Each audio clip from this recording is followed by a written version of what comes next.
ایک گھنے جنگل میں بندروں کا ایک گروہ رہتا تھا۔ بندروں کا بادشاہ بہت عقل مند تھا۔ ایک دن اس نے اپنے گروہ کو اکٹھے بلایا اور کہا، میرے پیارے بندروں، ہم خوش قسمت ہیں کہ اس خوبصورت جنگل میں رہتے ہیں۔ خبردار، درخت اور پودے ہرے بھرے اور سرسبز ہو سکتے ہیں، لیکن ان میں بہت سے زہریلے پھل ہوتے ہیں۔ تالاب صاف چمکتا ہوا پانی ہو سکتے ہیں، لیکن اس میں سے ایک میں بھوت رہتا ہے، اس لیے پہلے مجھ سے بغیر پوچھے کچھ نہ کھاؤ اور نہ یہاں پر کچھ پیو۔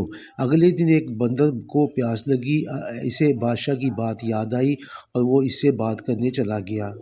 اس نے کہا، بچے فکر نہ کرو، میں تالاب کی چھان بین کروں گا کہ یہ محفوظ ہے۔ اگلے روز جب وہ تالاب کے قریب پہنچا تو اس نے دیکھا کہ بڑے بڑے قدم اندر جا رہے ہیں لیکن باہر نہیں آ رہے۔ بادشاہ نے نتیجہ اخذ کیا کہ یہ وہ جگہ ہے جہاں بھوت چھپا ہوا تھا۔ سب بندر رونے لگے اس فکر میں کہ وہ پانی کیسے پئیں گے۔ بادشاہ نے انہیں تسلی دی اور وہ بھوت کا مقابلہ کرنے چلا گیا۔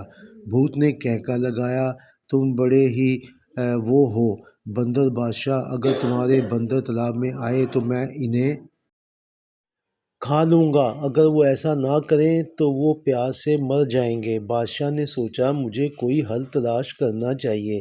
وہ واپس آیا، اس نے اپنے بندوں سے بانس کے ٹکڑے جمع کرنے کو کہا۔